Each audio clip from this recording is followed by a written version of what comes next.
ആദ്യ കണ്ടെയ്നർ ഉദ്ഘാടനം ചെയ്ത മുഖ്യമന്ത്രി ഇഡ്ഡലിയും സാമ്പാറൊക്കെ കയറ്റി വെക്കുന്നുണ്ടെന്ന് പറഞ്ഞപ്പോൾ അതിൻ്റെ ഇടയിൽ സഖാക്കൾ വന്നിട്ട് കുറേ ആൾക്കാർ ട്രോളിങ് കൊണ്ട് ഇട്ടിരുന്നു. പക്ഷേ നിങ്ങളിതൊന്ന് കേട്ട് നോക്കി. അതെ, എല്ലാ വർഷവും ഓണത്തിന് ഇവിടെ നാട്ടിൽ നിന്ന് ഫ്രോസൺ സദ്യ വരും. അതിനകത്ത് ചോറുണ്ടാവില്ല, ബാക്കി എല്ലാ ഐറ്റംസും ഉണ്ടാവും. നമ്മൾ അത് കറികൾ മാത്രം ചൂടാക്കി എടുത്താൽ മതി. ചോറ് നമ്മൾ ഉണ്ടാക്കണം വേറെ. അപ്പം ഞാൻ കാണിച്ചു തരാം. 5 പേർക്കുള്ള സദ്യ ഇത്. എല്ലാ സാധനങ്ങളും ഉണ്ട്. എന്തൊക്കെ ഐറ്റംസ് ആണെന്ന് നോക്കി ഇവിടെ ലിസ്റ്റ് ചെയ്തിട്ടുണ്ട്.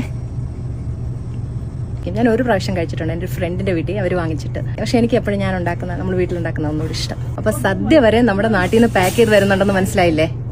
ഇതാണ് ലോകം. നിങ്ങളിപ്പോഴും ഇവിടെ ഇതിൽ കിടന്നുകൊണ്ട് ഇട്ടാവട്ടത്ത് കളിക്കുകയാണ്. ഇങ്ങനെയല്ല, ലോകം മാറിയിരിക്കണോ, എല്ലാം കയറ്റി പോകുന്നുണ്ട്. ഇനി ഒന്നും വേണ്ട, നിങ്ങൾ കാക്കഞ്ചേരിയിൽ നമ്മളെ കിൻഫാൻ്റെ പാർക്ക് ഉണ്ടല്ലോ, അതിൽ പോയിട്ട് അവിടുന്ന് എക്സ്പോർട്ട് പോണ സാധനങ്ങളല്ലേ ഒന്ന് ചോദിച്ചറിഞ്ഞാൽ മതി. എന്താണ് ഒന്ന് നന്നായും പോയാളെ.